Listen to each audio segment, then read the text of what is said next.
Anong message mo kay Pau Pau? Ito po. Message lang. Hello Pao. Oh, parang kinakabahan ka. Sige na, itanong ka di ba bro?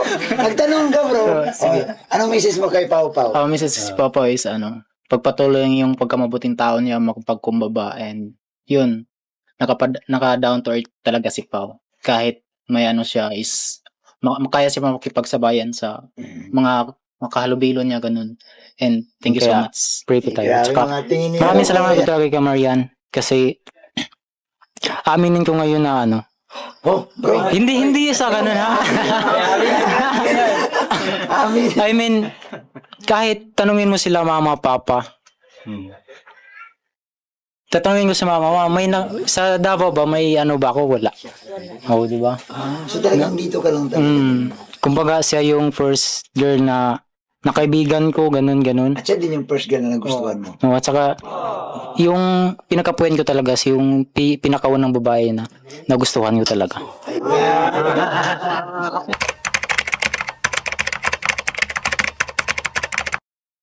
So yun, good morning, good afternoon, and good evening pong muli sa inyong lahat. Ito muli ang inyong lingkod, Batang Elio nagbabalik para magbigay naman po ng reaction regarding po dito sa kambal na Australiano po, na kung saan ay talagang naging emosyonal ang muling pagkikita-kita nila ng kanilang mga magulang dahil nga po sa biglaang pagdating nila bilang sorpresa sa kanilang graduation day. So yan guys, and ang matindi rito ay talagang may inamin itong si Edward tungkol kay doon sa kanyang kalab team na walang iba kundi si Marian, at ganoon din po itong si Edwin.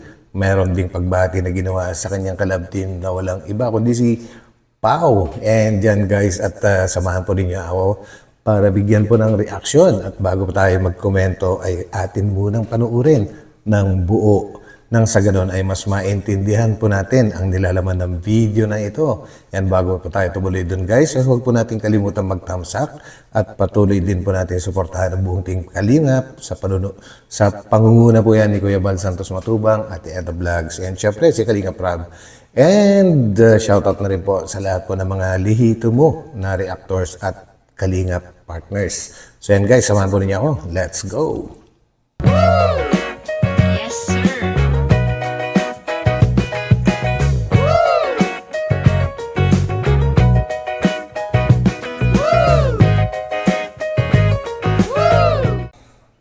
Ramdam una na di mo ba talaga alam ito na darating sila? Pag nakita ko kayo, nagdakos po niya. Kanya ka talaga. Yung napigyan niyo ng siya. Oo. So ikaw naman, Gwen, anong pakiramdam?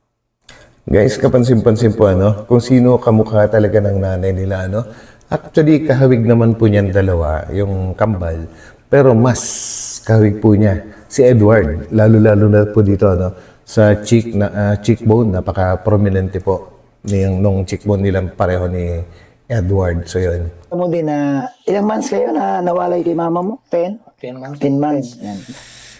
Anong pakiramdam? Sobrang saya po Kuya Bobby kasi di ko po in-expect na mapunta sila mama dito. Mm. Kanina po lang, kasi dito talaga kasi si nanay at si tatay nag-scout sa amin, kaya wala talagang naisip na mapunta sila mama, yun. Tapos, yun, bigla ko nakita una ko nakita si Papa. Nakatalikod. Ang binabanggit po ni Edwin guys na nanay at tatay ay sina Dong Henry tsaka yung misis po niya. Sila po kasi yung tumatayo na magulang po nila dito dahil sila yung nagdala sa kanila from Mindanao to Daet. Kaya sila yung tumatayong pinakamagulang. Dumating sila dyan sa Daet para ipakilala naman po kay Kalingap Rob. So yun po.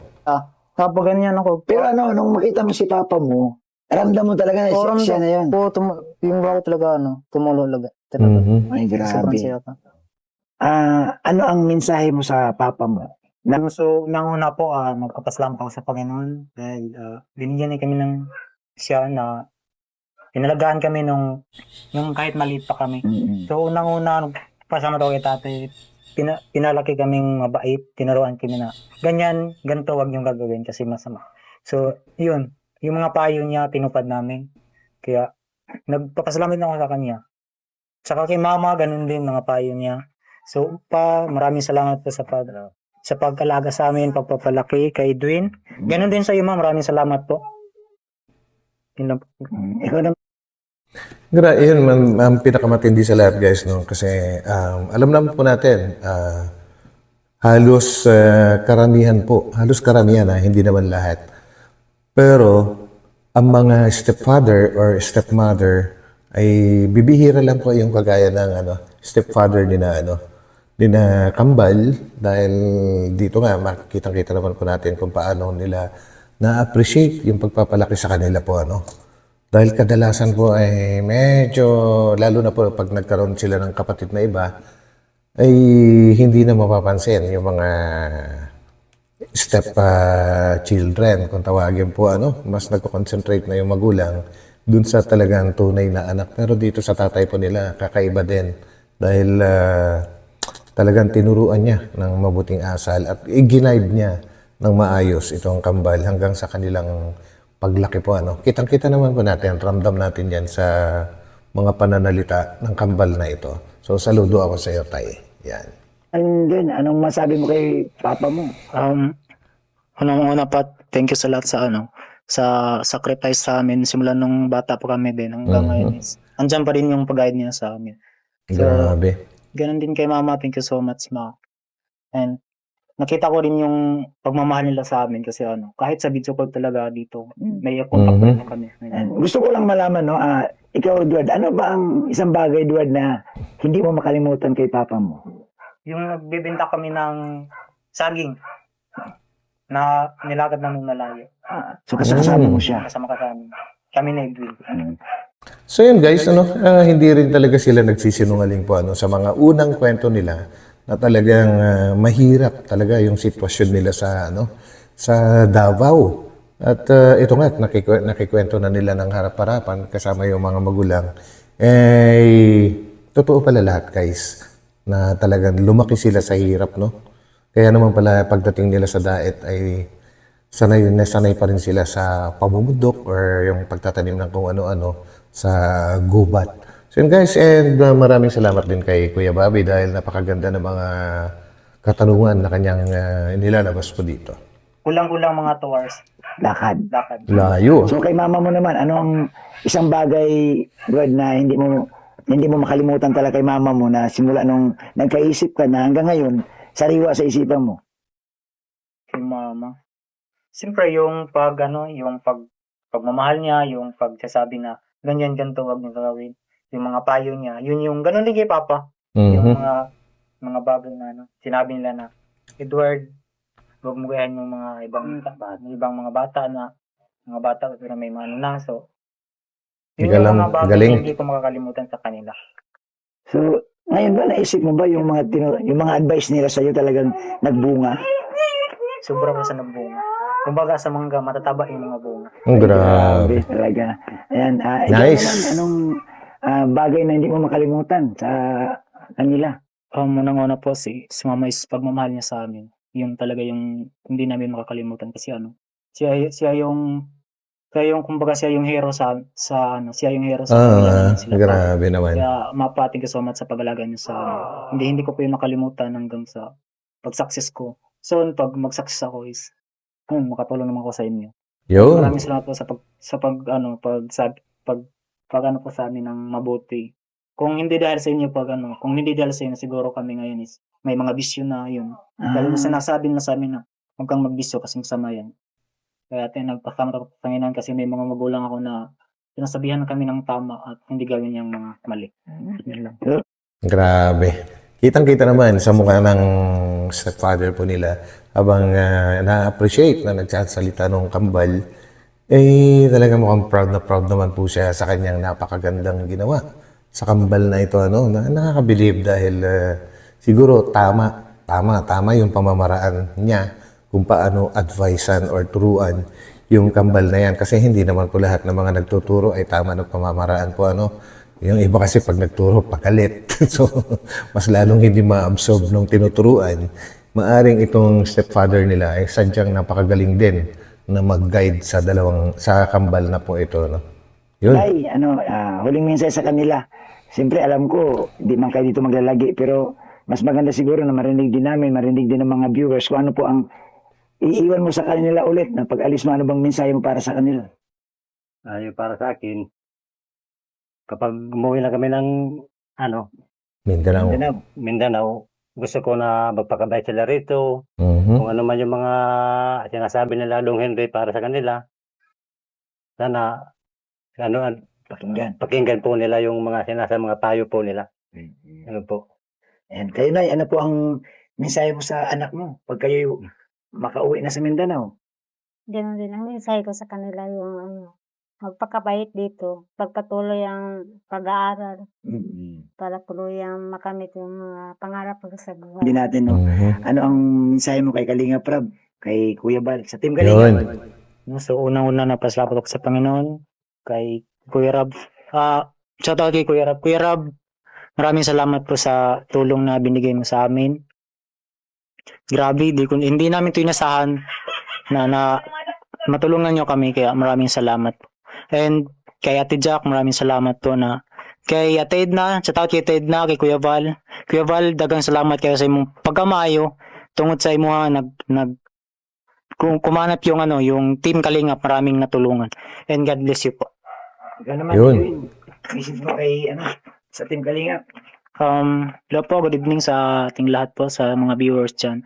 And siyempre, unang-una maraming salamat po Kuya Rab sa tulong mo sa amin bilang isang beneficiaries.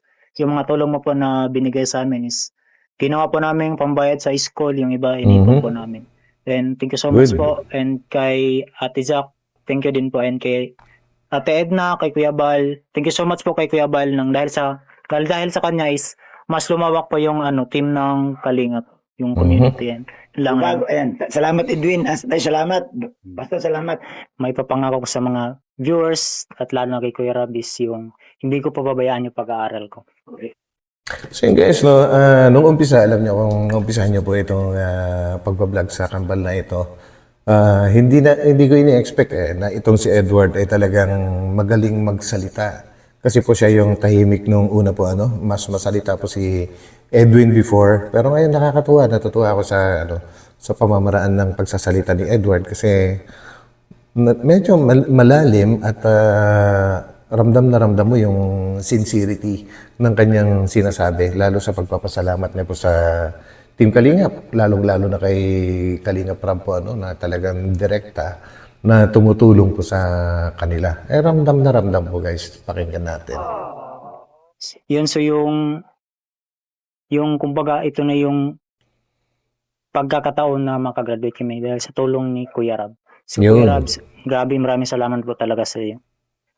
Napaka down to earth mo kasi sa tuwing magkasabay kami, ginaganyan ko dito, parang Younger brother. grabe, Kalaro mo siya. parang napaka down to earth talaga ni Kuya Rab. Kaya lalo silang binibless ni God. So Kuya Rab, Yun. maraming salamat talaga.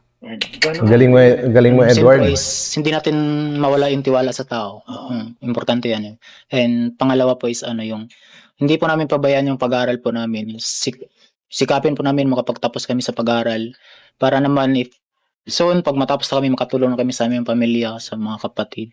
And thank you so much po kay Kuya Rab dahil sa inyo po ay dahil po sa inyo nakapag-aral kami ng maayos. And sa mga viewers din nagsuporta sa Team Kalingap and nag-subscribe, maraming salamat po sa inyo po. Sana di po kayo magsawa sa pagsuporta sa Team Kalingap. Yun. Ang galing din ng sinabi niya, lalong-lalo na po sa sinabi niya na pinasalamatan niya ang mga viewers dahil yan po talaga ang number one. At hindi pwedeng kalimutan na pasalamatan kasi kapag walang viewers, wala pong kwenta ang isang YouTube channel.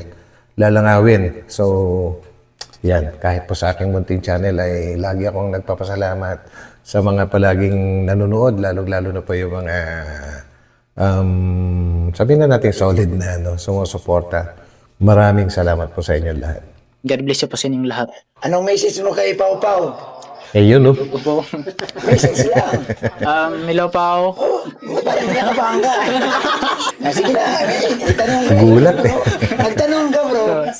Anong message mo kay Pau Pau? Message si Papa is pagpatuloy yung pagkamabuting tao niya, makapagkumbaba, and yun, naka down to earth talaga si Pao. Mhm. Kahit may ano siya is kaya siya makipagsabayan sa mga makahalubilo niya ganun. And thank you so much. Grabe, Yun. mga tingin ni, ano mo, may ano ah. Grabe. Wala bang I love you dyan? Bro, ano misis mo? Ito guys, ang talagang kakaiba. Kakaiba naman ang style po ni Edward. Kumbaga, mukhang in love na yata talaga ito kay Marian guys. Pakinggan po natin and observe po natin dahil pati ang kanyang nanay, idinamay na niya dito guys. Kay Marian. Sige daw. Pambira. Siyempre, nanonood siya bro eh. Manonood yan siya. Ano misis mo sa kanya bro? Shoutout kay Marian. Yan oh. Ang message kay Marian is, siyempre, yung pagka-supportive niya sa akin. Grabe. So, believe ako kay Marian. Napakabait. At saka si Marian, pag sa tuwing kasama ko, yung parang comfortable ako sa kanya. Ganun. Mhm. So, ang message ko sa kanya is, magpakabait ka, pagpatuloy mo yung matulungin mo kay sa mama mo, sa mama natin. Charis. Uy. Grabe. Ayos doon. Iba? Bro, si papa mo bro mukhang... Yan, sige bro, tuloy pa. No, so yun ano. So, yun, pagpatuloy mo yung kabaitan mo. Siyempre, sa pag-aaral mo, hindi mo pabayaan. Alam ko hindi mo pabayaan pag-aaral. Mhm. So, dyan ka magaling eh. Tsaka, wag makalimot po mag-pray lagi kasi yung Panginoon lang yung nakaalam ng yung patutunguhan natin. Kaya, Tama. pray po Galing mo tayo. talaga. Tsaka, maraming salamat po talaga kay Marian kasi aminin ko ngayon na ano. Nako. Hindi, Nako. Ito na. I mean, kahit tanungin mo sila mama, papa, tatanungin ko sa mama, sa Davao ba may ano ba ako? Wala. Oo, di ba? Grabe yun guys ha. Ano ibig sabihin nun? Bakit idinamay pa ni Edward yung nanay niya? Para patunayan lang kay Marian na kahit sa Davao ay hindi siya nagkaroon ng relasyon or sabihin na natin nililigawan. Ibig sabihin ba nito ay meron sila pinag-uusapan ni Marian at siguro sinasabi ni Marian, sanay ka naman, playboy ka, siguro sinasabing ganon. At ito naman si Edward ngayon ay may pinatunayan kay Marian na never siyang nagkaroon ng karelasyon before at ngayon lang talaga siya nagkagusto sa isang babae. Angas. Ang angas mo, Edward. Saludo ako sa iyo, idol. So talagang dito ka lang talaga. Kumbaga siya yung first girl na nakaibigan ko, ganun. At siya din yung first girl na nagustuhan mo. At saka, yung pinakapuyan ko talaga, yung pinakawan ng babae na nagustuhan ko talaga. Oh, grabe. Bro, Angas. And syempre guys, pagkatapos po ng masayang pag-uusap na yan, ay kailangan naman pong tingnan natin kung paano po yung, ano po ka-emosyon yung sorpresa na ginawa ng magulang nila po, sa graduation day. So, tingnan po natin.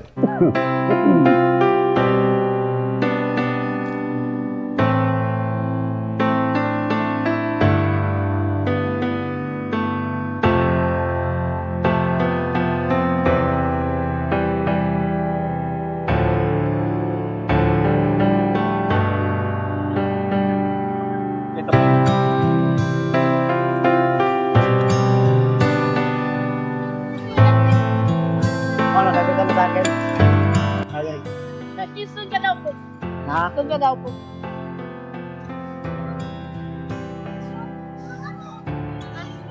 At heto na ang pinakaabangan nating pagtatagpo. Ayun,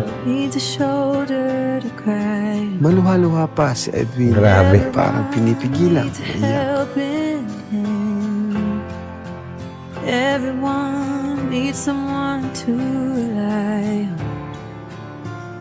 Kitang-kita na pinipigilan talaga ni Edwin yung kanyang emosyon. Kaya lang, humuhulagpos po talaga, sobrang tuwa niya sa pagdating ng kanyang nanay. At dumating na rin ang kanilang stepdad na makikita natin sobrang lapit din sa kanila. Oo. Ayun na. Grabe. We lift our hands up and pray. Lay all our Kaso nga lang, nauna na pala pagmarcha si Edward. Nauna na si Edward. Kaya hindi na po nasamahan. Naman, habang nakatayo at nang makita ang kanyang mga magulang, bigla na Grabe. lamang itong naluha.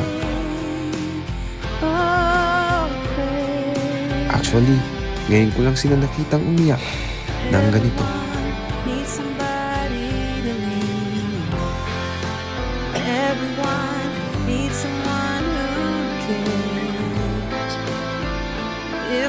Pigil na pigil, guys.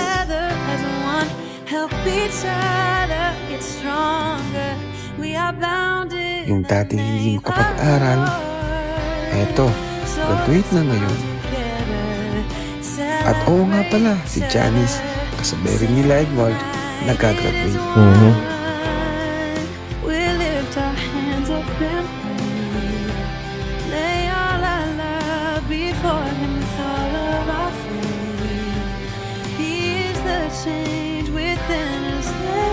Ang saya. Grabe.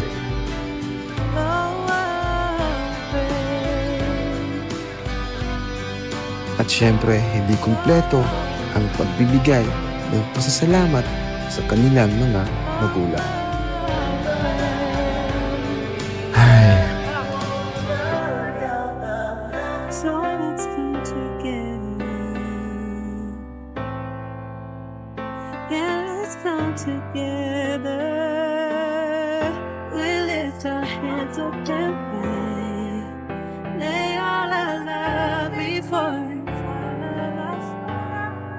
Hindi talaga mawawala ang seryosong mukha ng kambal na ito. Love na love talaga nila stepfather din nila, guys, no? Grabe. Nakakatuwa. Natutuwa ako. Ito ay isa sa pinakamahatang araw sa buhay nila. Kaya naman masaya rin tayo dahil kompleto sila. Yes. Grabe, guys. Ang sarap ng pakiramdam nila ngayon dyan. Mas emotional talaga si Edward, guys, no?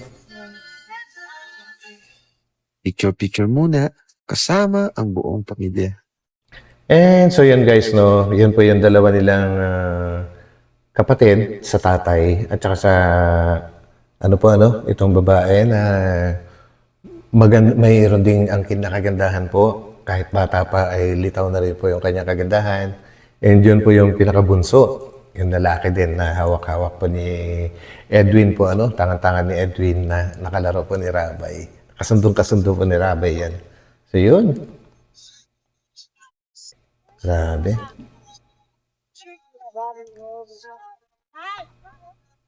Yun, no?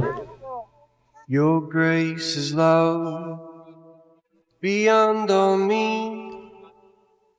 It breaks the chains And guys, sa lahat po na mga ito po yung pinaka-meaningful po sa lahat, no? Ang ipasuot po yung kanilang graduation hat o ano pa ba ibang tawag dyan sa kanilang mga magulang po. Yan po ay sign na inaalay nila yung kanilang pagtatapos sa kanilang mga magulang. Grabe, Ang sayang pakinggan, sarap pakinggan. Sorry, medyo emotional na rin ako, hindi mapigilan. Ganun po siguro talaga. gives strength. Yun, tapos na rin pala, guys. And ako, medyo talagang touch na touch din ako, guys, sa kwento ng buhay nila na ito, Especially po sa biglaang pagdalaw ng kanyang mga magulang na talaga sinet up naman po ng Team Kalingap na bilang isang malaking regalo sa pagtatapos ng kambal na ito. At yun nga, kitang-kita naman kung gaano po sila kasaya, So yun, guys, at puputulin ko na dito. Medyo din po kasi ako. Nahirapan akong kasi naging emotional din. And gusto ko lang magpasalamat sa inyo lahat. And happy graduation po kay Edward at kay Edwin. God bless po sa lahat. Magkita-kita po tayo muli sa aking susunod na upload. Ingat po tayo palagi. Bye-bye po muna. Bye.